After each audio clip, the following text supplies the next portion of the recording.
오늘 말씀은 욥기 10장 1절에서 12절까지의 말씀입니다. 욥은 고난과 고통 가운데 하나님께 원통함과 쓰라린 마음을 토로합니다. 도대체 무엇 때문에 하나님께서 자신을 괴롭히시는지 알려달라고 탄원합니다. 욥은 자신이 악하지 않은 것을 하나님께서 아신다고 믿고 있습니다. 욥은 하나님께서 손으로 빚으셔서 생명과 은혜를 주시고 영혼을 지키셨음을 기억해달라고 호소합니다. 환난 중에 마음의 평안과 하나님을 향한 믿음을 유지하는 것은 쉬운 일이 아닙니다. 성도가 환난 중에 무엇을 어떻게 생각하고 묵상하느냐는 대단히 중요합니다. 어떤 생각을 하고 묵상을 하느냐에 따라서 고난이 약이 될 수도 있고 독이 될 수도 있습니다. 모든 일은 마음먹기에 달렸다는 말도 있습니다. 성경은 무릇 지킬 만한 것보다 내 마음을 지키라고 말씀합니다. 고난 중에 생각과 마음을 지키는 것은 아주 중요합니다. 그렇기 때문에 성도는 고난 중에라도 성경적으로 바르게 생각하고 바르게 마음 먹고 바르게 묵상해야 합니다. 시편의 시인은 고난이 내게 유익이라 이렇게 고백을 했습니다. 이 시인과 같이 고난과 고통 중에도 당하는 고난과 고통이 인생에 도움이 될 수 있고 삶에 유익되게 할 수 있는 방법이 있습니다. 고난이 약이 되게 하는 길이 있는 것입니다. 그러면 그러기 위해서 고난과 고통 중에 마음으로 어떻게 하나님을 묵상해야 할까요? 오늘 하나님 말씀을 통한 권고 3가지를 살펴봅니다. 첫째로 정죄함 대신에 은혜 주시는 하나님을 묵상해야 합니다. 욥은 하나님이 그의 죄를 찾아내시기 위해서 살피시고 변론하시고 정죄하신다는 겁니다. 여러분, 우리도 어려움을 당할 때 종종 이 욥처럼 생각을 합니다. 하지만 이렇게 묵상을 해보십시오. 만약 죄 때문에 하나님이 나에게 벌을 내리셨다면 나는 지금 과연 어떤 모습으로 살고 있을 것인가? 아마도 우리는 이렇게 숨쉬고 살아있지도 못할 겁니다. 거룩하신 하나님의 진노가 결코 이 정도로 끝나지 않았을 겁니다. 감사하게도 우리는 예수 그리스도께서 모든 죄를 대신 지시고 죽으셨고 우리는 그 안에서 하나님의 자녀가 되어서 살아갑니다. 우리는 하나님의 진노 아래에 사는 사람들이 아니라 오히려 더 이상 진노 아래에 있지 않고 하나님의 은혜 아래에 살고 있습니다. 그렇기 때문에 알아야 합니다. 믿어야 합니다. 우리가 당하는 이 고난까지도 하나님의 은혜 안에 있습니다. 이 사실을 묵상하십시오. 이 놀라운 하나님의 은혜로 위로받으시고 새 힘을 얻으시기를 바랍니다. 두 번째로 불만 불평 대신에 신뢰를 가지고 하나님을 묵상해야 합니다.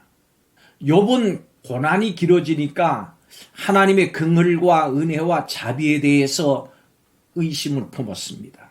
만일 하나님이 선하시고 자비로우신 분이시라면 자신에게 어떻게 이렇게 오랫동안 고통을 주실 수 있는가를 생각한 겁니다. 마찬가지로 우리도 지속되는 고난을 겪게 되면 과연 하나님은 나를 사랑하시는가? 과연 나의 기도와 부르짖음을 듣고 계시는가? 이런 생각을 하면서 불만을 쏟아낼 수 있습니다. 억울하다는 생각이 들고 아무 이유 없이 너무 큰 고난을 당한다고 생각합니다. 그러나 우리의 눈에 보이는 것만이 다는 아닙니다. 보이지 않는다고 없는 것은 아닙니다.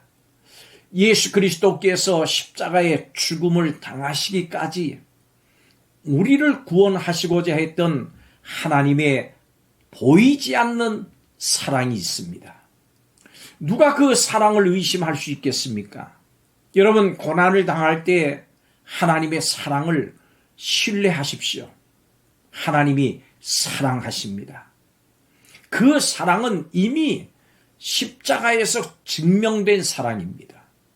고난 가운데서도 하나님의 크신 사랑을 묵상하십시오. 그 놀라운 사랑 안에서 쉼을 얻으시기 바랍니다. 마지막으로 의심 대신에 믿음으로 하나님을 묵상해야 합니다.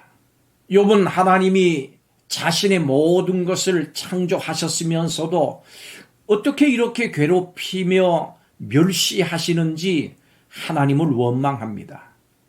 창조주라면 이렇게 하지 않을 것이고 자신을 이렇게 대하는 것은 너무 잔인하다고 말합니다. 하나님, 인생 살기가 너무 괴롭습니다. 욥은 이렇게 1절에 토로하고 있습니다. 그러나 하나님이 창조주시니 우리는 그분이 이 세상과 우리에 대한 모든 주권을 가지셨음을 인정해야 합니다. 우리가 하나님은 이래야 한다거나 이렇게 하지 말아야 한다고 감히 말할 수가 없습니다. 하나님께서 하시는 일은 다 옳습니다. 하나님께서 정하시면 그것이 기준입니다. 이런 자세가 바로 하나님을 인정하는 성도의 바른 자세입니다. 고난 가운데 우리에게 필요한 것은 믿음입니다. 이해되지도 않고 받아들이기도 어렵지만 우리를 하나님의 선하신 방향으로 창조하셨으니 선한 방향으로 반드시 이끄십니다. 그러니 우리는 믿어야 합니다. 여러 가지 어려움으로 고난 가운데 있습니까? 왜 이런 고난이 있는지 이해가 되지 않습니까? 여러분, 자꾸 상황만 보지 말고 믿음으로 하나님을 바라보시기를 바랍니다. 하나님께서 함께 하시고 주관하심을 믿으십시오. 흔들리지 마십시오.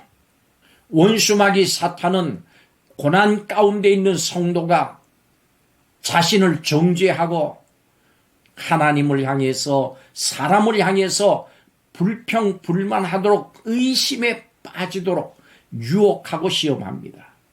고난 중에 욥의 처지는 정죄하고 불만을 토하고 의심할 수 있는 그런 상황이었습니다. 그러나 욥은 정죄 대신 하나님의 은혜를 바라봤습니다. 불만 대신 하나님을 신뢰했습니다. 의심 대신 믿음을 가졌습니다. 원수마귀 사탄의 계교에 빠지지 마십시오. 고난 가운데 하나님께서 우리와 함께 하십니다. 고난 가운데 믿음과 신뢰를 가지고 하나님의 은혜를 구하시기 바랍니다. 무릇 지킬 만한 것보다 믿음으로 마음을 지키십시오. 성도요, 하나님의 자녀인 우리는 반드시 승리합니다. 하나님이 함께 하십니다. 기도하겠습니다. 고난 가운데 하나님의 은혜를 묵상하게 하여 주옵소서. 고난 가운데 하나님의 사랑을 신뢰하게 하여 주옵소서. 고난 가운데도 하나님의 주권적인 역사를 믿는 성도가 되게 하여 주옵소서. 그리해서 고난 받는 것이 내게 유익이라 고백하게 하여 주옵소서. 예수님의 이름으로 기도하옵나이다. 아멘.